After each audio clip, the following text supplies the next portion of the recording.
اليوم حان القصيد وزانت الفكرة من شاعره ما توالت في معانيها. اليوم حان القصيد وزانت الفكرة من شاعره ما توالت في معانيها. في وقتها الشعر لو ما جاد وش عذره، ليه اكتب الشعر وحروفه اسويها. وانا عسفته طرب في حضرة المهرة، الشيخة اللي تعبت ماني باريها. الشامخ الجامح المصونة الحرة، سكت المشاعر لها في عرس غاليها.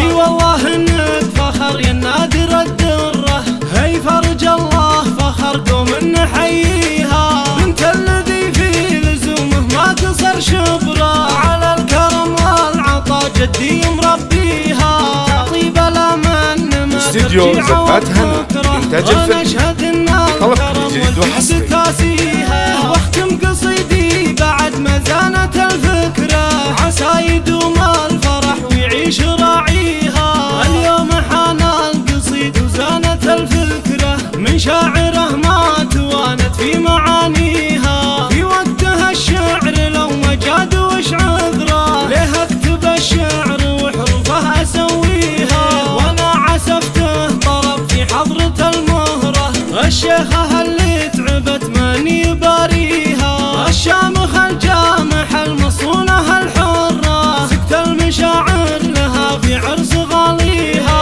اي والله انك استديو زفات هنا إنتاج الفيلم. هي فرج الله فخر قوم نحييها. بنت الذي في لزومه ما قصر شبره، على الكرم والعطا جدي مربيها. تعطي بلا من ما ترجي عوض بكره، انا اشهد ان الكرم والجود كاسيها. واختم قصيدي بعد ما زانت الفكرة، عسى يدوم الفرح ويعيش راعيها. اليوم حان القصيد وزانت الفكرة من شاعره ما توانت في معانيها. في وقتها الشعر لو ما جاد وش عذره، ليه اكتب الشعر وحروفه اسويها. وانا استديو زفات هنا إنتاج الفيلم.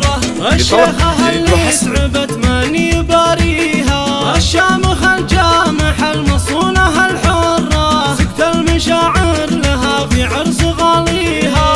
اي والله انك فخر يا نادر الدرة، هي فرج الله فخر قوم نحييها. بنت الذي في لزومه ما قصر شبره، على الكرم والعطا جدي مربيها. تعطي بلا من ما ترجي عوض بكره، انا اشهد ان الكرم والجود كاسيها. واختم قصيدي بعد ما زانت الفكرة، عسى يدوم الفرح ويعيش راعيها. استديو زفات هنا للإنتاج الفني.